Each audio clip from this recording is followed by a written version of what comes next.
നമസ്കാരം.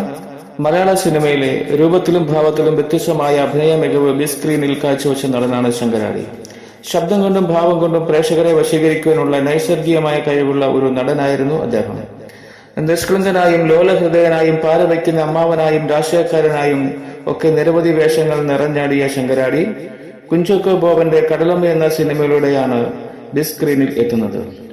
പിന്നീട് ശങ്കരാടിയുടെ ജീവിതം സിനിമയിൽ തന്നെയായിരുന്നു. 20 വർഷക്കാലം മലയാള സിനിമയിൽ ശങ്കരാടിയുടെ സുവർണ കാലഘട്ടമായിരുന്നു. 1960, 1970, 1980 കാലയളവിൽ ഹാസ്യ നടന്മാരായിരുന്ന ബഹദൂർ, ആലമൂടൻ, അടൂർ ഫാസി തുടങ്ങിയ നടന്മാർക്കൊപ്പമായിരുന്നു ഹാസ്യ നടനായി തിളങ്ങി നിന്നിരുന്നത്. ശങ്കരാടി പിന്നീട് പതിയെ പതിയെ സ്വഭാവ നടൻ എന്ന നിലയിലേക്ക് മാറുകയായിരുന്നു. പത്രപ്രവർത്തകനും രാഷ്ട്രീയക്കാരനും ബ്രഹ്മചാരിയുമായിരുന്ന അദ്ദേഹം 56-ാമത്തെ വയസ്സിലാണ് വിവാഹം കഴിക്കുന്നത്. പ്രേം നസീറുമായി വളരെ അടുത്ത സൗഹൃദം അദ്ദേഹത്തിനുണ്ടായിരുന്നു. അതുകൊണ്ടായിരിക്കാം പ്രേം നസീറിന്റെ സിനിമകളിൽ ശങ്കരാടി ഏറ്റവും കൂടുതൽ അഭിനയിച്ചിരിക്കുന്നത്. ആ ചിത്രങ്ങളൊക്കെയും വൻ വിജയം നേടിയിരുന്നു.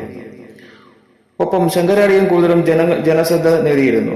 70കളിൽ അനുഭവങ്ങൾ, പാളിച്ചകൾ, അരനാഴിക നേരം, വായ്മയും മായം, വിലയ്ക്ക് വാങ്ങിയ വീണ, ബോബനും മോളിയും, തനിനിറം തുടങ്ങിയ 42-ലധികം സിനിമകൾ അഭിനയിക്കുകയും അത് ഹിറ്റായി മാറുകയും ചെയ്തിരുന്നു. പഴയകാല ന്യൂ ജനറേഷൻ താരങ്ങളായിരുന്ന ശങ്കർ, മോഹൻലാൽ, മമ്മൂട്ടി തുടങ്ങിയ നടന്മാർക്കൊപ്പവും അഭിനയിച്ചിരുന്നു. പഴയ സിനിമകളിൽ എന്ന പോലെ ന്യൂ ജനറേഷൻ സിനിമകളിലും അഭിനയിക്കുവാനുള്ള മെയ്വഴക്കവും കഴിവും അദ്ദേഹത്തിനുണ്ടായിരുന്നു. ഷൂട്ടിംഗ് ലൊക്കേഷനിൽ ചുണ്ടിൽ എപ്പോഴും എരിയുന്ന ഒരു വീടിയും ചിരിയുമായി എല്ലാവരുമായി സൗഹൃദം പങ്കിടുന്ന നടനായിരുന്നു അദ്ദേഹം. എന്നാൽ ആളൊരു അറുപിശുക്കനായിരുന്നു. ആർക്കും ₹1 പോലും കൊടുക്കില്ലായിരുന്നു. പലരും അദ്ദേഹത്തോട് ചോദിക്കുമായിരുന്നു, ഈ കിട്ടുന്ന പണമെല്ലാം എവിടെ കൊണ്ടുപോയി ചിലവഴിക്കുകയാണ് എന്ന് ചോദിക്കുമ്പോൾ ഒരൽപ്പം ഗൗരവത്തോടെ നോക്കി പോകുമായിരുന്നു. മോഹൻലാൽ, മമ്മൂട്ടി, മുകേഷ് തുടങ്ങിയ നിരവധി താരങ്ങൾക്കൊപ്പം ശ്രദ്ധേയമായ വേഷങ്ങൾ ചെയ്തിട്ടുണ്ട്. ഗോഡ് ഫാദർ, കിരീടം, ചെങ്കോൽ, വിയറ്റ്നാം കോളനി അങ്ങനെ നിരവധി ഹിറ്റ് സിനിമകളിൽ അഭിനയിച്ചു അതിനെ മനോഹരമാക്കി മാറ്റുകയും ചെയ്തിരുന്നു.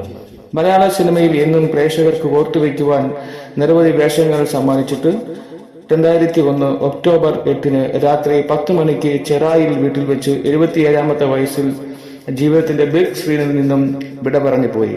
ഈ അഭിനയ നേതാവിന് സാരംഗിയുടെ ആദരാഞ്ജലികൾ. സാരംഗി ന്യൂസ്.